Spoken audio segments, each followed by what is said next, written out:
हरे कृष्णा। आप सभी का हार्दिक स्वागत है हमारे Facebook page, YouTube channel Shri Radhe Krishna Thakur ji में। तो आज का जो टॉपिक है वो है आनंदित रहने की कला।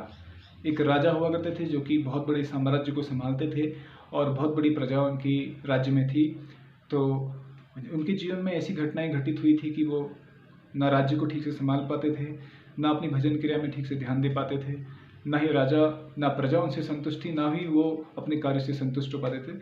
तो पूरी खुश थे अपने जीवन में। तो वो चाहते थे कि इस राज्य की प्रजा को मैं, इस राजपाट को किसी दूसरे व्यक्ति के हाथ में सौंप करके आजीवन संन्यास लेकर के भगवान की खोज में निकलूं। तो यह प्रस्ताव उन्होंने अपने गुरुदेव के सामने रखा और बोले कि गुरुदेव, मैं किसी सुयोग्य व्यक्ति की खोज में हूँ जो इस जिस प्रजा को संभाल ले और इस राजपाट की बागडोर को अपने हाथों में ले ले। और बोले कि मेरा पुत्र अभी छोटा है, उसको मैं राजा बना नहीं सकता हूँ, इसलिए मैं किसी सुयोग्य व्यक्ति की खोज में हूँ। तो उसके गुरुदेव ने कहा कि देखो, तुम्हें इस राज्य में, इस प्रजा में मेरे से ज़्यादा सुयोग्य व्यक्ति कोई मिलेगा नहीं। तो बोले ऐसा करो, ये राज्य है मुझे दे जाओ। तो जब उसने गुरुदेव का प्रस्ताव सुना तो बोला कि ठीक है गुरुदेव, ये राज्य, अगर ये तो मेरा सौभाग्य हो अगर आप इसकी बागडोर को अपने हाथों में लेते हैं। तो उसने यही किया, पूरा राज्य, पूरी प्रजा, पूरी संपत्ति अपने गुरुदेव को दान में दे दी। तो जब गुरुदेव को दान में दे दी, गुरुदेव ने बोला ठीक है, अब तो राज्य तुमने मुझे दान में दे दिया, अब आप क्या करोगे? बोले खजाने से थोड़ा बहुत धन लेकर के मैं आगे का अपना जीवन यापन कर लूँगा। तो बोले देखो, राज्य तुमने मुझे दान में दे दिया, राज्य की संपत्ति मेरी, जो धन है, राज्य का खजाना है वो भी मेरा, तो इस खजाने से मैं कोई भी थोड़ा बहुत भी धन आपको देने वाला नहीं हूँ। तो बोला ठीक है गुरुदेव, मैं कोई छोटी मोटी नौकरी कर लूँगा, उस नौकरी से जो भी धन अर्जित होगा उस धन से मैं अपना जीवन यापन कर लूँगा। तो उन्होंने कहा ठीक है, जब तुम्हें नौकरी ही करनी, कोई कार्य ही करना है तो ऐसा करो, मेरे राज्य में कुछ कार्य कर लो। तो उसने, गुरुदेव ने कहा तुम ऐसा करो, मेरे राज्य में राजा की पोस्ट खाली है, तुम राजा बन करके मेरे लिए कार्य करो। राज्य मेरा है, प्रजा मेरी है, सब कुछ मेरी है, तुम बस राजा के पोस्ट में रह करके वहाँ पे कार्य करते रहो। तो इस तरह से उन्होंने कहा ठीक है गुरुदेव, जैसी आपकी इच्छा, मैं आपके लिए राजा बन करके कार्य करूँगा। तो इस तरह से उनका कार्य चलने लगा।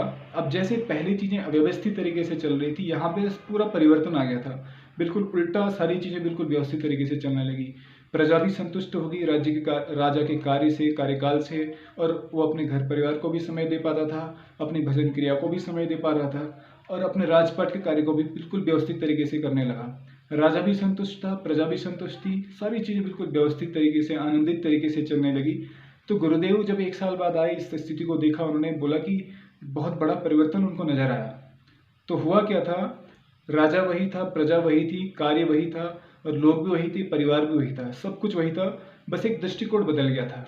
राजा पहले कार्य करता था खुद मालिक समझ करके अपने आप को, अब यहाँ पर राजा कार्य कर रहा है अपने आप को किसी मालिक के सेवक के रूप में, मालिक का नौकर बन करके वो कार्य कर रहा है। तो असल में यही हमारे साथ भी है। अगर हम अपने जीवन में कोई भी कार्य करते हैं, अगर मालिक बन करके कार्य करते हैं, अपने आप को मालिक समझ करके कार्य करते हैं, तो उस कार्य में हमें हो सकता है सफलता ना मिले। लेकिन अगर हम किसी कार्य को भगवान के सेवक के, भगवान के निमित्त मात्र समझ करके, अपने आप को भगवान का सेवक समझ करके वह कार्य भगवान के लिए करें, तो उसका परिणाम भगवान अच्छा ही करेंगे। ये एक दृष्टिकोण अगर हम अपने जीवन में बदल लें, कार्य करने के अपनी नज़रिए को बदल दें, तो हमारा कार्य में हमें सफलता मिलेगी। तो ज़रूरत है हमें अपने इस दृष्टिकोण में बदलाव लाने की। इससे हम अपने जीवन में अपने आप को भी संतुष्ट कर सकते हैं और दूसरे व्यक्ति को भी संतुष्ट कर सकते हैं, और पूर्ण रूप से मन लगा करके उस कार्य को भी कर सकते हैं। हरे कृष्णा।